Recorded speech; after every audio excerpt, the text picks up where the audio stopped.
Donc l'ouverture, jusqu'à maintenant, on l'a vu surtout à gauche, mais est-ce que vous pensez néanmoins qu'elle devrait aller jusqu'au chiracien?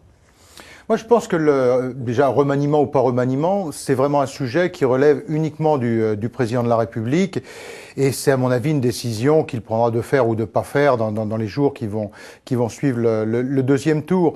Mais le sujet d'une équipe gouvernementale, c'est d'avoir à la fois une bonne représentativité. Et effectivement, il y a certaines... On a bien entendu un certain agacement. Alors, c'est pas tant de... Enfin, sur la composition du gouvernement d'ailleurs, mais c'est vrai que sur l'ouverture, sur les dernières nominations, ça a parfois surpris, parfois fait réagir, parfois même choqué notre électorat. Alors tout à l'heure, là, il y a une heure, ils ont dû sortir. Il y a le président de la République a reçu à l'Élysée une délégation d'agriculteurs.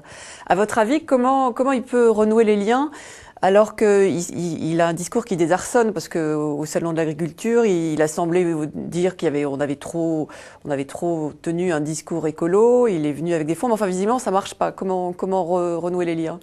Il y a besoin de redonner des perspectives fortes au monde agricole. On a rarement eu une crise aussi grave, c'est-à-dire sur l'ensemble des secteurs. Il n'y a pas un secteur aujourd'hui dans l'agriculture qui peut revendiquer de bien se porter. Donc nous sommes en ce moment avec Bruno Le Maire qui fait un travail remarquable comme ministre de l'Agriculture en préparant une grande loi agricole. Et je pense qu'il était important que le président de la République redise aux agriculteurs combien la nation est attachée au monde agricole.